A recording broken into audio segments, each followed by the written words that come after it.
Hi, I'm Marty Levinson, and welcome to the Northtown News Magazine. Hi, I'm Marty Levinson. Welcome to the Northtown News Magazine. Hi, I'm Marty Levinson. Welcome to the Northtown News Magazine.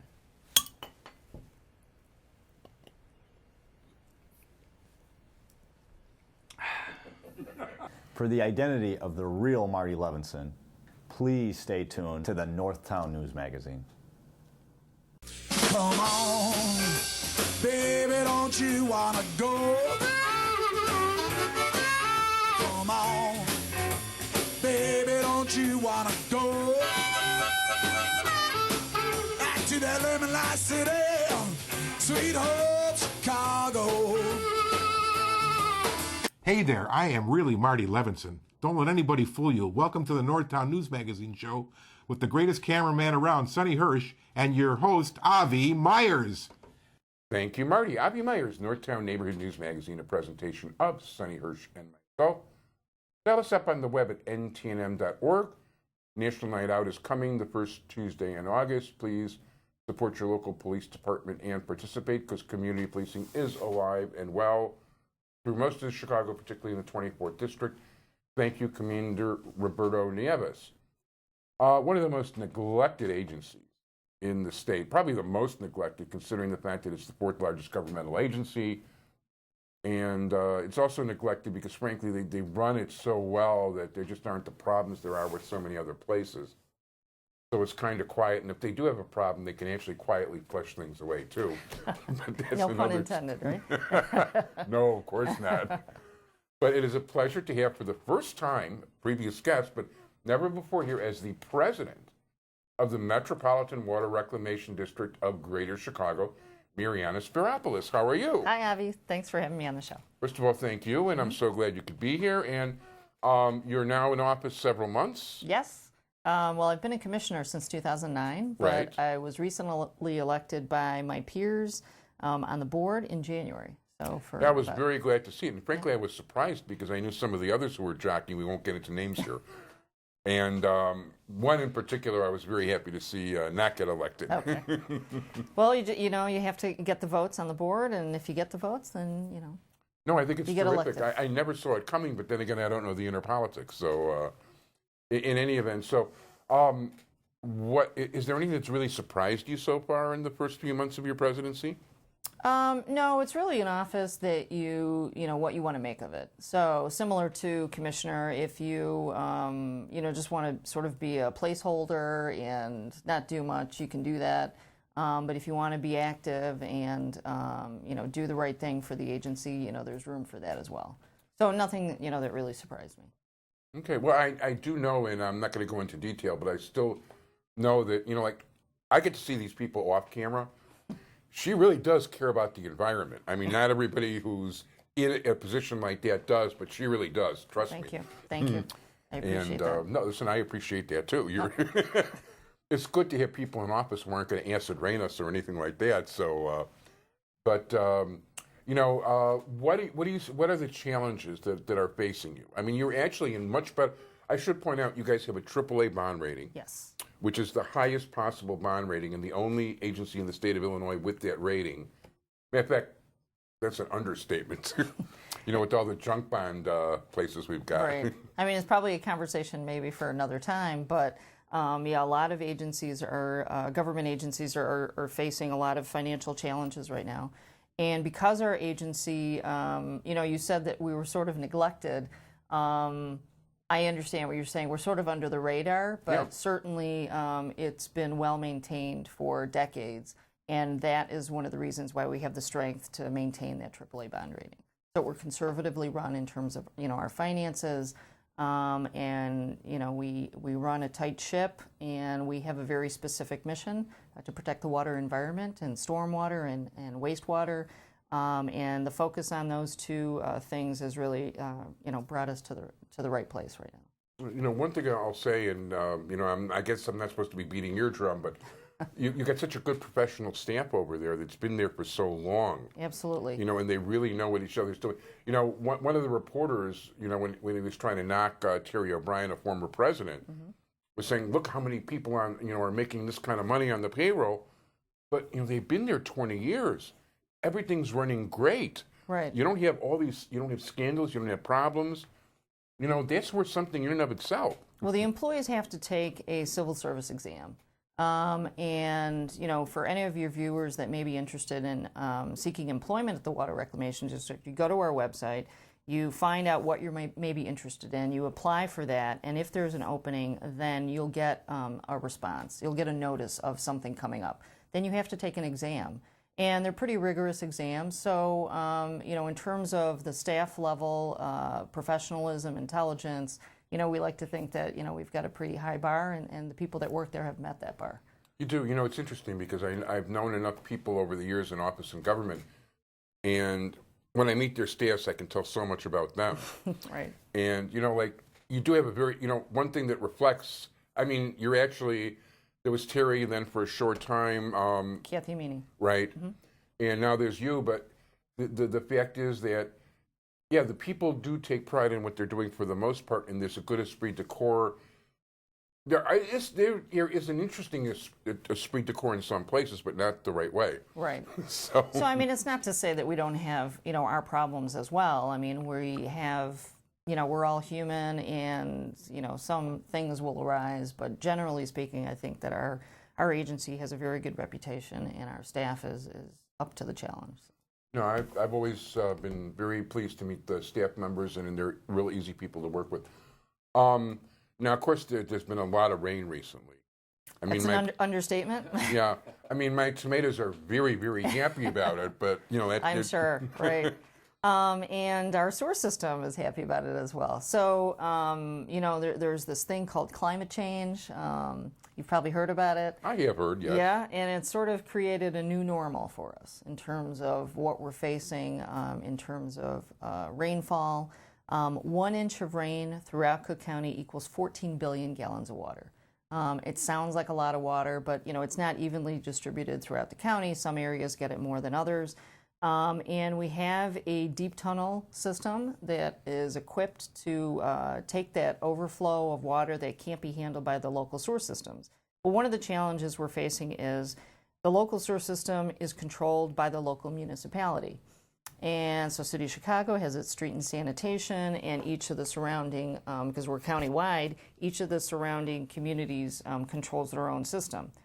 City of Chicago's sewer system is over 100 years old. So Mayor Emanuel has, made steps to try to upgrade some of that. Some of those pipes are wooden pipes from years ago when they didn't have such heavy rainstorms. So my point in bringing this up is that you're having a lot of backlog of that water at the front end because our deep tunnel is at the tail end of this. So you got your local sewer system. I wish I had brought a picture for you to show. But local sewer system, then the interceptors takes everything to the deep tunnel or to our plants and then the reservoir.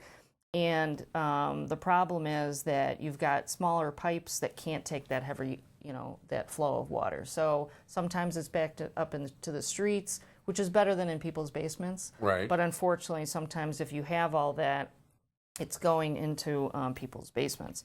So one of the things we're looking at is green infrastructure. A rain barrel, a green roof, a permeable pavement, disconnecting your downspouts to the grass so that the water can go onto the grass instead of all competing to go into the local sewer system. That's a way of trying to absorb that water at the front end rather than waiting for it to get to the tail end. One of the things that always interests me, I should say I'm more curious about, the permeable pavement is still really hasn't been around that long. The only place, the last time I talked to Terry O'Brien about it, the only place that he knew it was in use for any amount of time was the White Sox parking lot, which isn't quite the same thing. He's, of course, a big White Sox fan. Okay. It's not quite the same. I'm a Cub fan. Anyway. And he's a Northsider, too. So. Yeah, he is, yes. But there's a certain Irish loyalty because of Comiskey for a lot of the Irish people. So right. I never knew he was an Irishman growing up, but a lot of the Irishmen feel because Comiskey, it was Comiskey until the 50s or whatever it was. Yeah, that's true. That's their team. So, permeable pavement. Permeable pavement. What my question is that given the expansion and contraction of sidewalks already, and with the ice and the winter and the warmth, and which accounts for much of the cracking and stuff that you see going on, And by the way, just for the record, we actually had sewers replaced a block away that shut off our water a couple times just in the last couple of weeks, and there's Okay. more of that going on here. Not to mention the rain blocker is also really cracking up pavement, you know, that Yeah. unfortunately it took people a while to figure out it wasn't the best idea in the world. Is there any idea what the life of permeable pavement's going to be because of these features? I mean, because if that takes in a lot more water, it sounds to me like it's not going to last as long as regular pavement or even close. Well, it's a good question.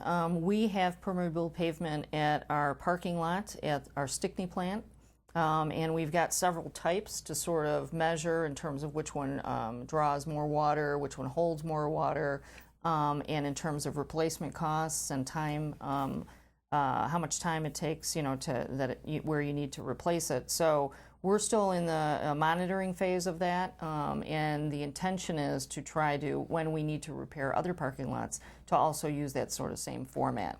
See, I can definitely see it for parking lots, but you know, it's Right. not quite the same as like a major artery. Right. And that's one of the things that, you know, we passed a stormwater management ordinance for the suburban areas. And what that requires is for a developer who wants to set up a new apartment building or a shopping center, when they build their structure, they have to compensate with a certain amount of detention retention area. Because if they're going to use concrete here, then you're taking away from the absorption rate, or not the absorption rate, but the absorption area where water could go into the ground. You have to create a detention area where you're going to hold that water. So if you put a green roof, then you'll be able to create less of it. You'll have credit, and you'll be able to create a smaller area. If you put permeable pavement, like you're talking about, then it's even less. So we want to encourage, you know, massive structures like this, which is where a lot of that water comes from in the sewer system, to create a space where that water can be absorbed on the property. Actually, I just read last week where the largest rooftop farming operation is going to be coming to Chicago. And where's that going to be? So it's on the south side, and I mean, I saw pictures and I read articles. I mean, we're talking about something like 2 acres worth Okay. on a Interesting. rooftop, you know, a factory building. I'll have to check that out. So there are actually companies that specialize in going to you and saying, we will fix up your rooftop. You know, we will pay you X, Y, Z, and we got all the produce. Right.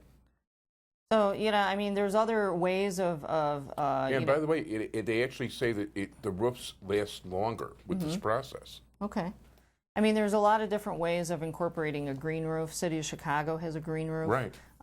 They claim that the temperature is maintained in the summer, and in the winter it can cut down on your energy costs because you have that, as well as holding water. So it's got a multi, you know, Yeah, it's like a use layer of purpose. insulation. Yeah, absolutely. And it And looks some good. tasty veggies. Yeah. Yeah, I think they grow some vegetables on top of City Hall. So. They do, as a matter of fact, a lot of that stuff, well, it either goes to the poor or fancy restaurants. Yep. Well, you got to make some money off it. Yeah, that's true. Oh, so we only got a couple minutes left, but you know what? I just want to ask people real quick, because actually I want to thank you, because what happened with the CTA and the you know, the bridge collapsing on McCormick, you can get on the Yellow Line bus free now and go to Skokie and back. So they don't charge you for it. So walk over near Bill Morton's office in you know, Rogers Park Chamber of Commerce and catch it free up and back.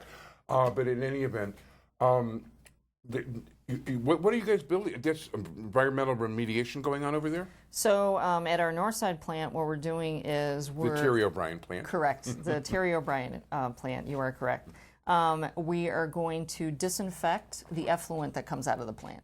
So what that means is, you know, we got solids and liquids coming into the plant, gets treated, cleaned up. When it comes out of our plant, the liquid is called effluent, and it, you know, for the EPA requires us to clean it up to a certain degree, but we now want to clean it to a higher standard. And so it requires an extra step, and that extra step is disinfection. And that is what they're working on, to create a process where the effluent would have to go through a process and it would get cleaned with UV rays. And so we have a construction company, contractor, working on the project. The project is close to the train station, the train rails. And through this process, some of the earth had been compromised, and meaning it was not as stable, and therefore they had to shut down the line because it would not be safe for trains to be running on that track right now. By the way, when they do run, the view you get of the water reclamation plant is really cool from the, flying in airplanes, I'd see these big round water things. I didn't know if they were swimming pools or what. Mm-hmm. But you've got those things there too. You don't want to swim in there. No. But that's what you use to filter the water and get it to, up to snuff for drinking wise. Right. And you'll be able to get that view again. It's just a matter of making sure that everything is safe. And that would be a good idea. It takes a little bit of time. We're working with the CTA and with the construction company to make sure that we can get it to that level. Well, I always believe if you're going to do something, you do it right. If it takes a little longer, too bad. Otherwise, you're just going to have to redo it again. Right. And we want to do it right the first time. So. For sure. So I want to thank you very much, Mariyana Spyropoulos, the president of the Metropolitan Water Reclamation District of Chicago, who, by the way, will be on the ballot in the coming primary. Yes. So. And if people would like to contact you, I know they can check you on. You have a page on Facebook. Yes. And your name is spelled under the screen, so you don't have to worry about people. Okay. Great. And I'll get it right. Okay. Any other? Are you on Twitter? I'm on Twitter. I'm on Instagram. I'm on Facebook. And if they have questions about the Water Reclamation District itself, it's MWRD.org. Very Lots cool. of interesting stuff on there. Thank you very much, Mariyana Spyropoulos. Thanks, Avi. It's always a pleasure. My pleasure.